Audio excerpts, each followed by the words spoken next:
And with that, we have our final bill, item number 14, Senator Leno, SB 763. Welcome. Thank you, Madam Chair and committee members. This is a disclosure bill with regard to toxic flame retardants, and really is at its base about letting the free market operate so that consumers can make informed choices. I would like to, thank you, Assemblywoman, take the amendments on page 11 of the analysis, and I just want to walk you through the amendments rather quickly because they are significant relative to the opposition we've been working with over the past few months. So thank you for the suggested amendments, which will take as authors' amendments. First, clarifies that electronic components are exempted. So we're talking about, let me back up just a little bit, a relatively small number of juvenile products that may or may not have toxic flame retardants in them. We think that it makes sense that when a consumer goes to a retail establishment that he or she can look at the product and determine whether they have or have not, so can make an informed choice. In some of these juvenile products, there might be a little battery in it that operates something that amuses the child. We want to make sure that this component of it is exempted. It also provides an additional 6 months for implementation. So we're moving the implementation back to July 2016 to give the industry additional time to make compliance. And then most significantly, we're deleting requirements for online and catalog disclosure. More and more of the marketplace is going online, so this is a great sacrifice, I believe, to the bill, but we hope that will appease some of the oppositional voice that will not require this for online and catalog sales. This is just for in-person retail sales. So showing that we're trying to work the best we can. At the same time, we're trying to promote public safety. So I've been working on this issue of flame retardants for, nearly 10 years now. And we have come to learn that over the past 4 decades, when we had a fire safety standard that, in essence, required the use of flame retardants to allow products to be in compliance with state's fire safety standard. It was all with good intention. We've learned over the years that, in fact, these are very dangerous chemicals. You'll be hearing from firefighters who die at exponentially high rates of cancer when they fight fires, even with all the protective gear, because these chemicals, brominated, chlorinated flame retardants, convert to known carcinogens, dioxin and furan, when they burn. So there's great health impact. We also know that they are associated with not only cancer, but decreased fertility and hormone disruption, lower IQs, and hyperactivity in children. So the products we're talking about, sleep mats and strollers and bassinets and cribs, these are products that our most vulnerable kids are having the most intimate daily contact with. They're putting their heads on them. These are the same chemicals that the federal government took out of children's pajamas 40 years ago because they were identified as carcinogenic and our children were sleeping in them. Again, all with good intention to keep them safe from fire, but with a very serious and deadly consequence. So now we find that they're even in these consumer products for our youth. There has been a debate among some, not among the advocates, that, well, it might make sense that if the product has these chemicals, then you would want to put a label on it and identify it as such. Just last year, we had signed into law a bill that dealt with labeling on upholstered furniture. And so upholstered furniture has a tag on it that says this bill complies with our technical bulletin 117-2013, which is our fire safety standard. And it does so with flame retardants, check, or without flame retardants, check. This bill is based on that model so that these products would have a statement and then made with check or without check. You may hear from some opposition today that, well, put it on those that do have it, but why label something that doesn't have it? And there's real reason not to. First of all, it's a lack of information for consumers. They're looking for some information that tells them it either has or has not. It also would increase the cost significantly to the Bureau of Home Furnishings, which is responsible for the oversight of this bill as law and the enforcement of it. And they would have to do a lot of extra testing if those products that are made without aren't identified as such. So it would increase the costs of the bill and could potentially be a poison pill because it could be held in appropriations. As it's written now, Department of Home Furnishings will not have to write any new regulations because they already have the regulatory scheme in place for upholstered furniture. So that's our reason not. And then additionally, also in the secondhand market, for those who are buying things secondhand, it's necessary to know with or without. So with all of that said, and as amended, I would ask for your aye vote. Thank you very much. In support. Good morning, Madam Chair, members. My name is Aaron Lewis with the Consumer Federation of California, one of the co-sponsors of the bill. We believe consumers have a right to know whether harmful substances are present in their kids' products. Products that, as the Senator mentioned, are in very close contact with kids as they put them in their mouths or crawl around on the floor. This bill will aid in the effort for consumers to understand when making purchasing choices. Consumer awareness of the hazards of flame retardant chemicals has grown significantly over the past decades, and consumers are demanding products that do not have added flame retardant chemicals. Currently, there's absolutely no way for consumers to understand what they're purchasing and whether or not they are not able to evaluate one product versus another.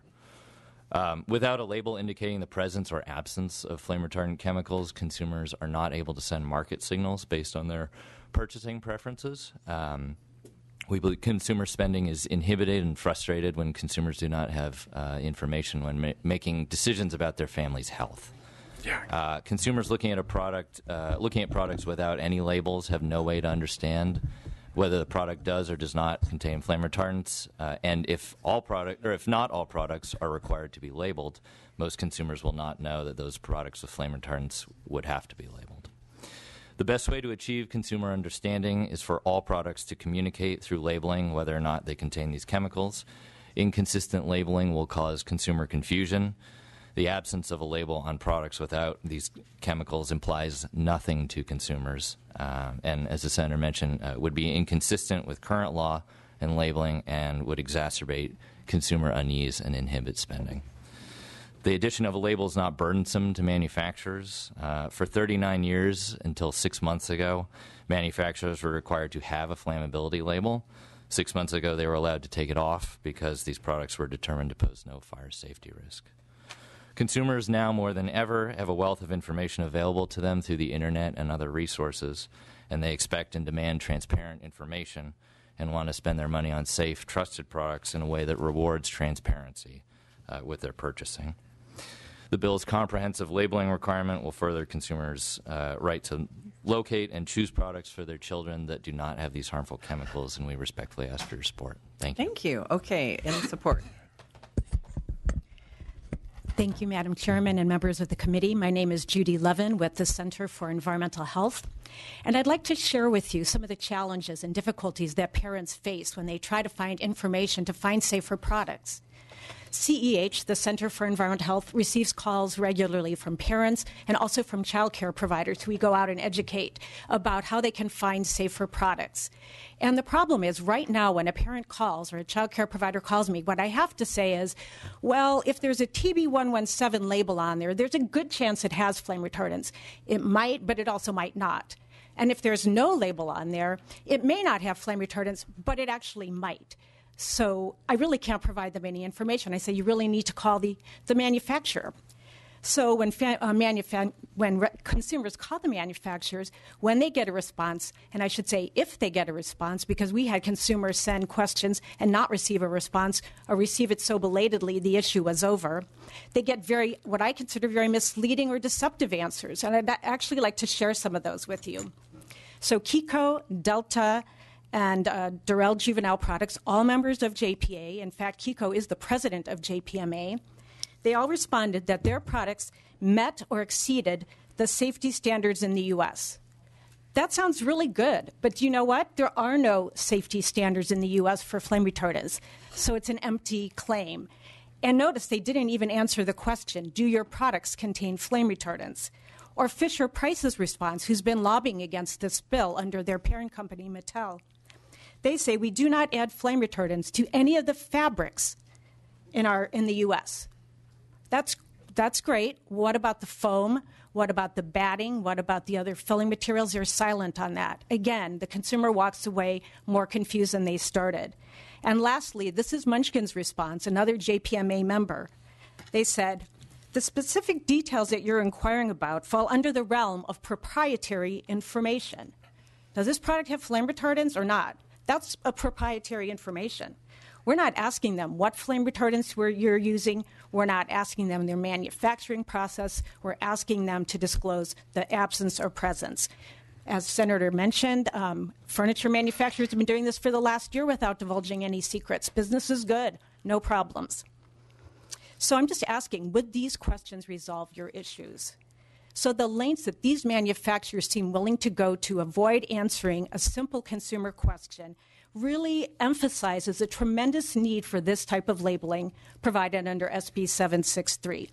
If this information is not on a label, where will consumers get it? It's not only critical for the initial buyer, as Senator Leno mentioned, it's critical for the secondary buyers.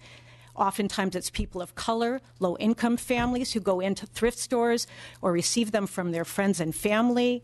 How will they know if these are safe products? These families are already disproportionately burdened by higher levels of flame retardants than any other community except for Nicaraguan e-waste recyclers. Low-income children in California have the highest level of flame retardants in their body. So in closing, we've heard our opposition talk about concern that consumers might develop warning fatigue or that the SB 763 label will create consumer confusion.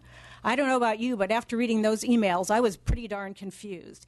These claims to me ring hollow and self-serving because what is confusing and fatiguing for parents is trying to get the information.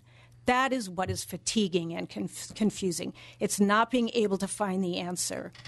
The single most important decision a parent has to make about a foam-containing product is whether that product contains flame retardants or not. And that's the very information that these manufacturers are willing to leave consumers in the dark about. So I ask you to speak up in support of children's health, and please support SB 763. Thank you. Thank you. In support. Good morning, Madam Chair and members. My name is Bobby Weiss, and I'm a captain with the City of Davis Fire Department. I'm also the president of Davis Professional Firefighters and the California Professional Firefighters 3rd District Vice President, representing local affiliates from as far north as California-Oregon border and south as far as Fresno and locals in between such as Healdsburg, Humboldt, and Eureka. In California, we honor firefighters who've lost their lives in the line of duty by adding their names to the California Firefighters Memorial. 15 to 20 names are added to the wall each year, and many died from job-related cancer. We believe it's clear that the toxic properties of chemical flame retardants, especially when they burn, contribute to the high rates of certain cancers among firefighters. Every time firefighters enter a structure fire or respond to a vehicle fire, they are confronted with the haze of toxins and compounds released by smoldering products. These gases seep into our protective clothing and sometimes penetrate our breathing apparatus. During overhaul and mop-up operations, the toxins are still being produced and firefighters can directly inhale them. And when a firefighter returns to the station, the toxins can stay on our protective equipment, adding another exposure for the men and women back at the firehouse. The cumulative effect of these exposures over the course of a career can be devastating. Not only cancer, but heart, lung, and other debilitating diseases can be traced to prolonged exposures to toxins like those in chemical flame retardants. We believe these toxins are a direct threat to the health and safety of our members. More importantly, they are a threat to the health and safety of the people we serve. The amount of additional protection provided by these toxic retardants is minimal. Fire burns hotter than they used to, and the materials used to make certain products can render these retardants almost useless. Nobody understands the source and spread of fire better than firefighters. The reason is pretty basic. Lives depend on it, including ours. Firefighters are the professionals whose job it is to know, see, and feel fire and work to keep it from spreading. All flame retardant chemicals do is create health risks when they don't burn and pose serious toxic exposure risks when they do. Not only am I a firefighter, but I am a grandparent and a consumer of juvenile products for my young grandchildren. It's essential that consumers have a full understanding of the potential health hazards posed by prolonged daily exposure to those toxins that may exist in children's products, our most vulnerable and precious population. Ultimately, informed consumers make better buying choices. When they exercise the choice to buy safer products, they're making themselves and our firefighters safer. SB 763 simply requires that these chemicals be disclosed on labels of certain juvenile products. It doesn't ban their use, but it does give consumers an option to make a safer choice, one without flame retardant chemicals. California Professional Firefighters is proud to stand with Senator Leno in co-sponsoring this bill, and I urge your support. Thank you. Thank you. In support, yes. Name and organization. Thank you, Madam Chair. Matt Robinson with Shaw Euler Antwi. On behalf of the City and County of San Francisco, the Office of Mayor Ed Lee, and my 3-year-old son, who at one point has put every single piece of furniture in our house in his mouth, I respectfully ask for your aye vote. Thank you. Thank you. Shannon Smith Crowley, representing the American Congress of Obstetricians and Gynecologists for California, and we would really appreciate your aye vote. Thank you. Katrina Robinson on behalf of the Breast Cancer Fund in support. Thank you. Thank you. Kelly Dean on behalf of California League Conservation Voters in support. Nicole Wurtelman on behalf of the Alameda County Board of Supervisors in support. Daniel Savino, Association of Regional Center Agencies, also in support. Madam Chair, my name is Grant Gillum. I'm the former executive director of the Citizens for Fire Safety Institute, which was the industry front group that killed 58 out of 60 of these bills over a 5-year period. I've come to the conclusion that the industry doesn't have any credible science to support the data on their fire retardant chemicals. I urge you to support this bill. Thank you. Bill Alio for the Environmental Working Group in support. Thank you. Thanks. Margaret Gladstein on behalf of the California Retailers Association. I'd like to thank the author and the committee staff for working with us on the amendments he's taken, and with the amendments he accepted today, we are now neutral. Thank you. In opposition? Yes. Thanks, Judy. Good job. Bobby, thank you so much. Thank you. Thanks, Aaron.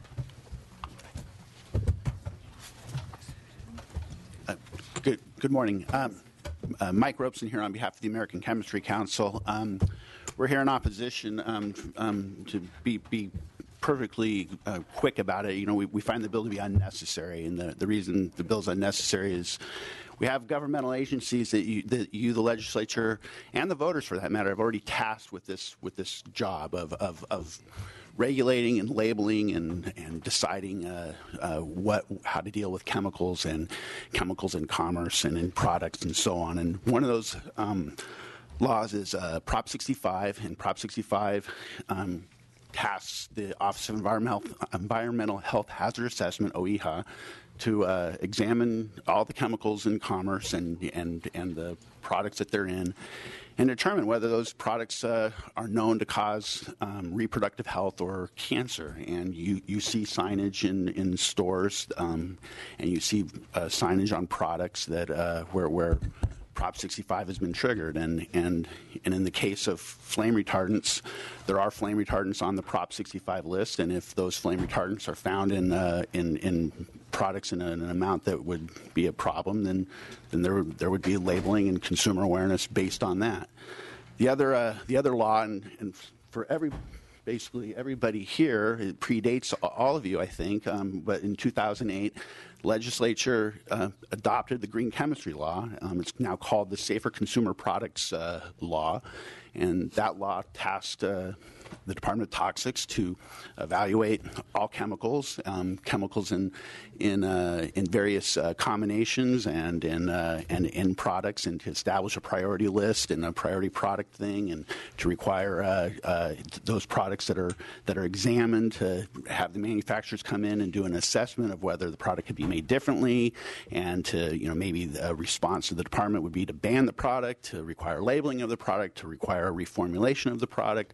There's a whole slew of things that could happen under that law. And essentially, this bill in both cases, this bill just jumps to labeling, and we think that that's kind of prejudicial.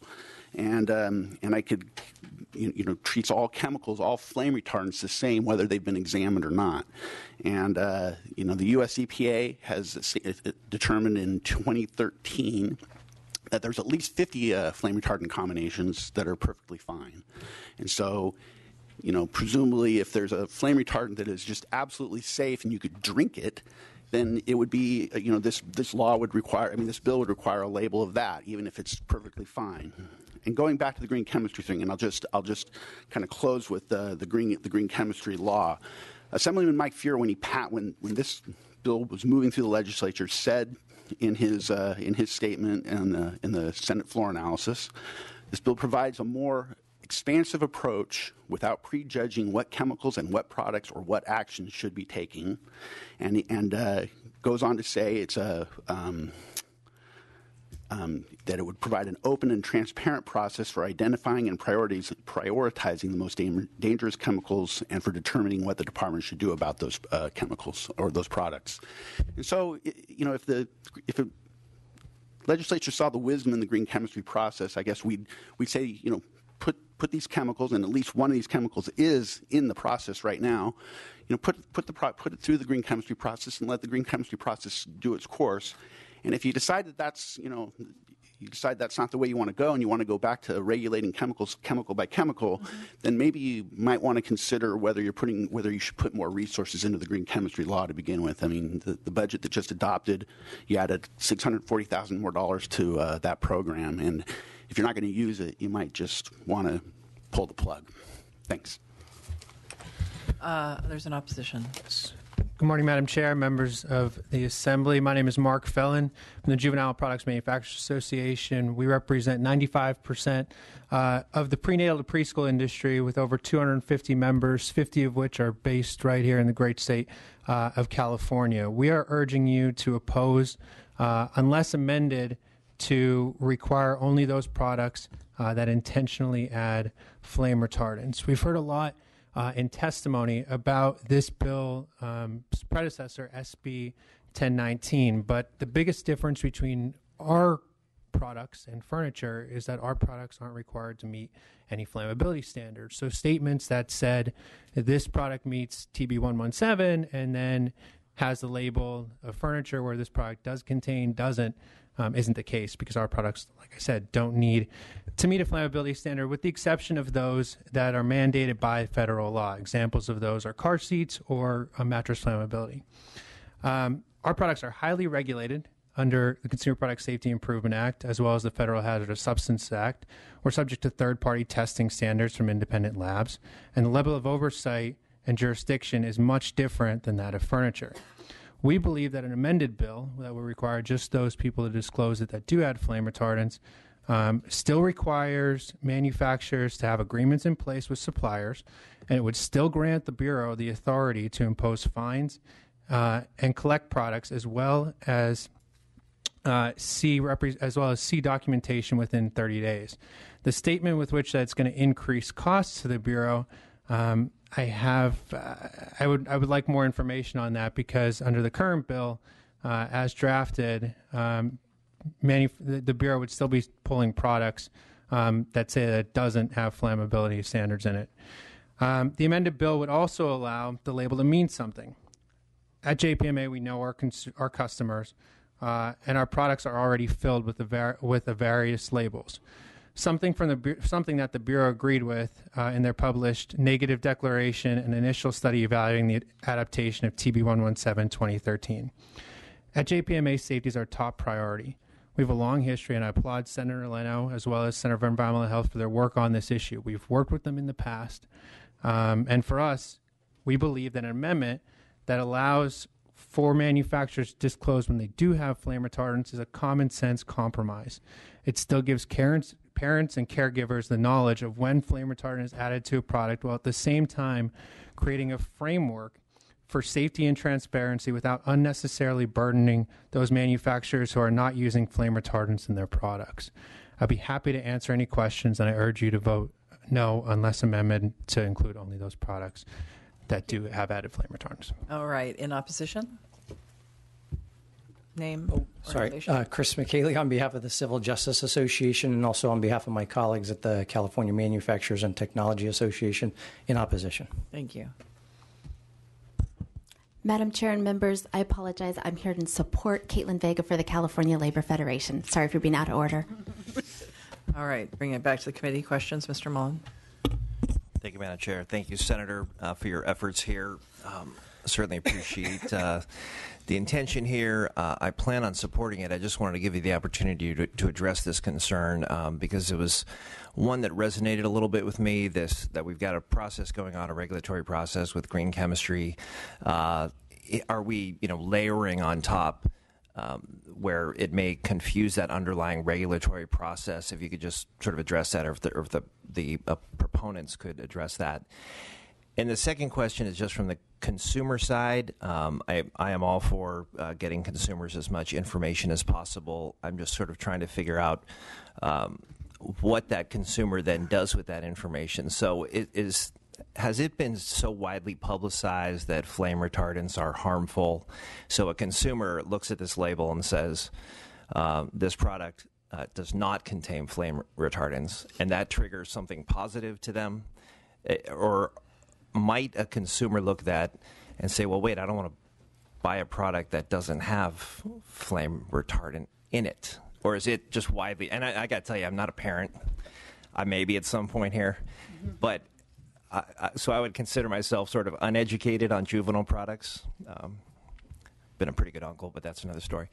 But if I'm going into a store and I'm buying a juvenile product and I see that label, what is the hope that that consumer will interpret from that label? So maybe the consumer folks could address that just to sort of help me get my hands around this whole issue here. But I appreciate what you're doing, and I plan on supporting it, but sure, just to sort of flesh those issues out a little bit. Of course. With regard to the concerns about Prop 65 and the Green Chemistry Initiative, the opposition would want to presume that committee members don't recognize the difference between what we're doing in Prop 65. Prop 65, just to remind you, not to presume that you don't already know this, just address chemicals that cause cancer and reproductive harm. We're looking at all of the many and varied health risks associated with flame retardants. So this is completely consistent with 65, but 65, it's really a non sequitur of sorts. It just is not about what we're doing. Labeling is about giving consumers a better opportunity to make informed choices. And with regard to the Green Chemistry Initiative, we know that there are something like 80,000 untested chemicals in daily consumer products. So Green Chemistry Initiative may have predated many of you. I voted for it, but it's not the cure-all to 80,000 chemicals that are never in anyone's lifetime ever going to all be tested.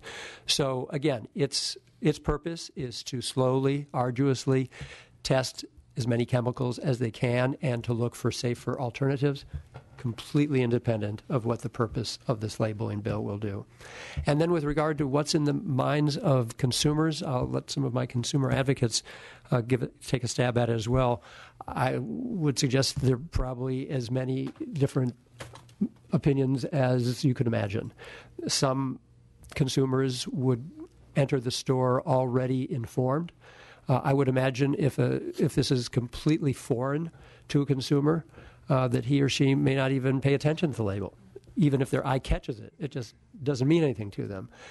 Another consumer, more curious, might have his or her eye caught, and it says no flame retardants. Gosh, is that a good or a bad thing? Probably have a phone in their hand and may very quickly search flame retardants and get an answer right there. Or maybe ask the salesperson, or any variety. But yes, I think in general, more and more consumers are becoming aware of this, and very much as a result of the governor directing his bureau in the summer of 2013 to create a 21st century updated fire safety standard, because in his own words, given that he was the governor that signed into law the first fire safety standard, which, keep in mind, no other state followed our lead on, and no other country in the world. We were out there on our own, and now we know for good reason why, that he stated every reform needs another reform. And he was reforming his own reform by directing his Bureau of Home Furnishings to come up with a TB 117, which was the original fire safety standard, dash 2013, to bring it up into the 21st century, so that, again, letting the free market concept operate, manufacturers, you can make products with or without, label them as such, and let consumers make their choices. Yeah, and to that point, I think we're actually going to just move on. And no, Mr. Wood, question. Yeah, just some questions, some comments. And first of all, I want to tell you, Senator, I'm going to support your bill, but I have to admit that I am a bit conflicted on some of the issues, and I'll try to say why. I haven't heard any compelling evidence that the label will make a difference. I don't know that it will, quite frankly. I think of Prop 65 warning labels, for example. They are so much a part of our society these days that you almost don't see them anymore. So I have a little bit of concern about label fatigue, quite frankly. I'm not also, whether it's you label it as flame retardant or you label it as non-flame retardant, the fact that you've got to label it one way or the other, I'm just not sure that really helps. I guess, I know a lot of firefighters. I personally, good friends. I'm not sure that the label really helps firefighters because they're going in to put out fires. They're not looking at the toys and the things like that are in there. They don't have time for that. That's not what they do. So I'm guessing that the hope is that over time we reduce the fire retardant, and if this is a step in that direction, I support that. Mm-hmm. But what's missing from this, from my perspective, and it's really, really critical, is the consumer education part of it, and it's not a part of the bill. So the label by itself is just there. What's the next part? Now, you've mentioned the governor's got an initiative, has talked about this, but it's to me, it's like a puzzle with some missing pieces. So I applaud you for what you're doing, but I think it's kind of incomplete personally. And then I would say I think that the part that pushes me over the edge a little bit is the way business has responded to the inquiries of consumers. I think that's the lack of transparency there is frustrating, and that those are really the reasons. So I'd love to get further into that. Voting today to move this forward doesn't necessarily mean I'm going to vote for it on the floor, but in my warped thought process, these are the things that come up when I'm awake at 2 a.m, trying to look at some of these bills. So appreciate what you're doing, and thank you for bringing it forward. Thank you, Assemblyman. And I think we're probably warped in about the same way. Did you want me to respond? No, I just want to take all the comments and then you can respond, because I think they're all going to be right along the same lines. Ms. Sageman. Thank you, and thank you, Senator, for working on this.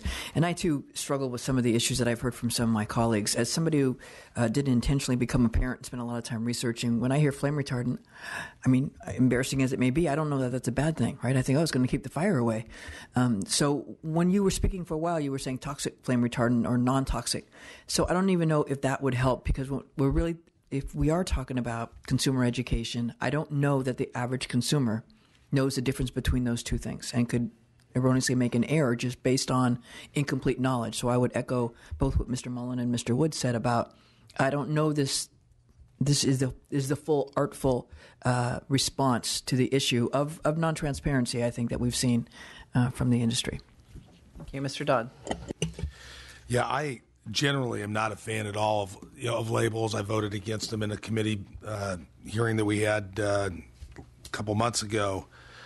I appreciate the comments from Mr. Mullen and the rest of these committee members, and I think that if we are going to err, for labels not to have them, I was struck by the testimony, about parents that have those concerns, and I think we ought to err on the side of safety for kids.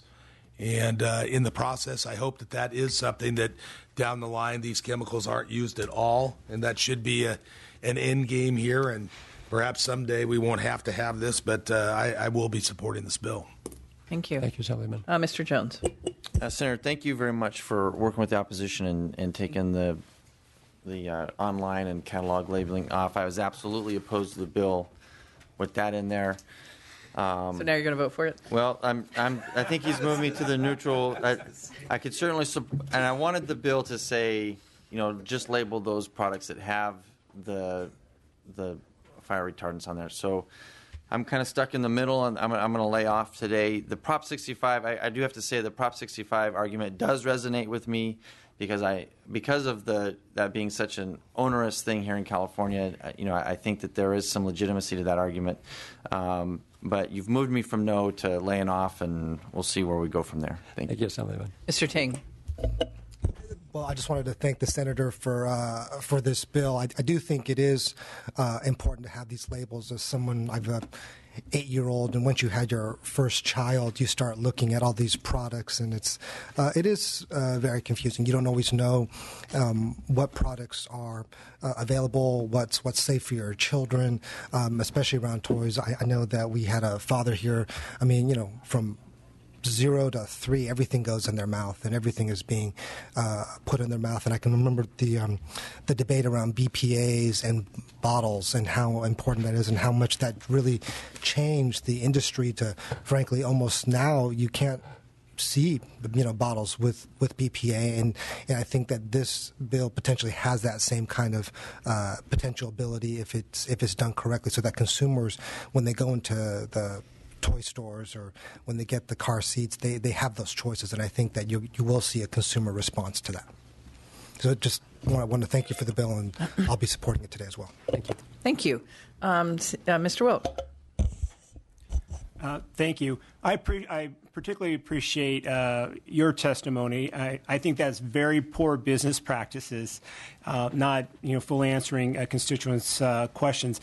I'm just curious. The amendment that was put forth by the opponent seems to me to be reasonable. If you don't have flame retardants in your product, I'm not sure why you'd still be required to have that label on the product. So I'm just curious. You're obviously that's not the first time you've heard that. So just curious what your thought process was on that.